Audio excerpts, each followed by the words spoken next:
And one more note on Wake, and this transitions us into the matchup coming up this Saturday. Is this may not be the ACC we've seen for the last 10 years. We may need to get used to this. Wake Forest might be around to stay.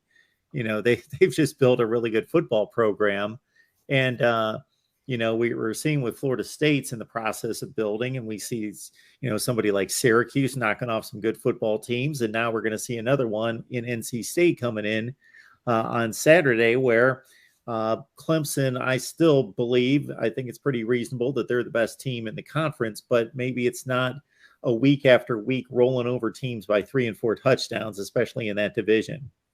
Yeah, I think I would say Clemson's probably right now still the best team in the ACC, but I think the gap's closed, no doubt. I think the ACC Atlantic is dramatically improved this year. We see, like you said, we see what Florida State's doing. They're off to a hot start. I mean, I don't think anybody expected Syracuse to be unbeaten at this point. And Wake Forest is solid. Will always be solid under Wake Clawson. They'll probably have their up and down years because that guy's doing what he's doing there, and he's never had a top 50 recruiting class. That just makes it more impressive, But yeah, I absolutely think the Atlantic is much better this year than it has been in recent seasons. And we're going to find out a lot more about Clemson and North Carolina State Saturday night. North Carolina State was very fortunate to beat East Carolina, and this will be their first ACC game outside of Texas Tech. They really haven't played anyone. And before last week when they played, I think it was UConn, they kind of looked rather pedestrian. If you go back, if you look at Devin Leary's numbers, he's not lighting people up before last week. But that offense got on track last week against UConn. They were rolling, no doubt. But I think this is going to be a very good game, and it's going to be interesting to see, especially with the weather forecast.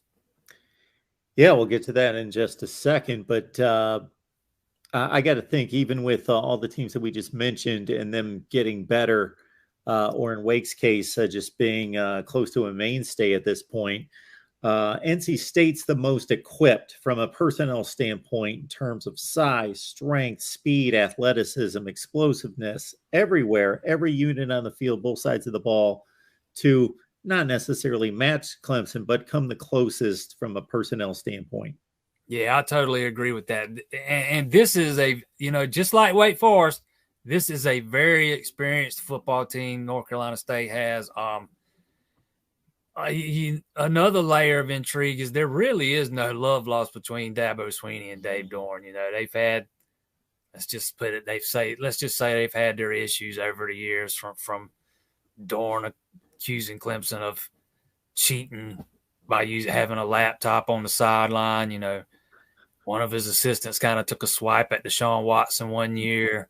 Dorn kind of bragged about knocking Wayne Gallman out of a game. I mean, there's been a few things, and the frosty handshake last year, or was it the year before last? I can't remember. They kind of run together. And with Wake Forest finally getting a win in the series last year, or Dave Dorn finally getting a win in the series last year, I think this is a game that this Clemson team's probably, at least in their minds, have had circled on the calendar for quite some time. I've been calling it a revenge game. So that adds another layer. Just all kinds of storylines surrounding this game. And, fortunately for Clemson fans, it's the biggest game of the weekend. Game days in town, prime time. I mean, who cares what the weather's like, man? All eyes are going to be on Clemson. And if they don't get some of those issues on the back end fixed, might be a long night for that defense again. Might need that offense to bail them out once again. Yeah, I saw that clip about Dorn talking about Wayne Gallman making the rounds on Twitter today. I didn't know which tailback he was talking about. He just mentioned we knocked out their tailback. We did everything we wanted to do, and we knocked out their tailback. I thought, okay, well, that's unless you got a real large comma there, that doesn't sound the best right there. Well, add in the hit, and it was a vicious hit. It was, you can make it look. You can make the argument it was kind of dirty, knocked him out cold. I mean, so I thought it was a little distasteful the way he said it, but that's just me. Well, you give us enough here in football analysis, Jason. We're not going to ask you to become meteorologist, but is there any talk about moving this game?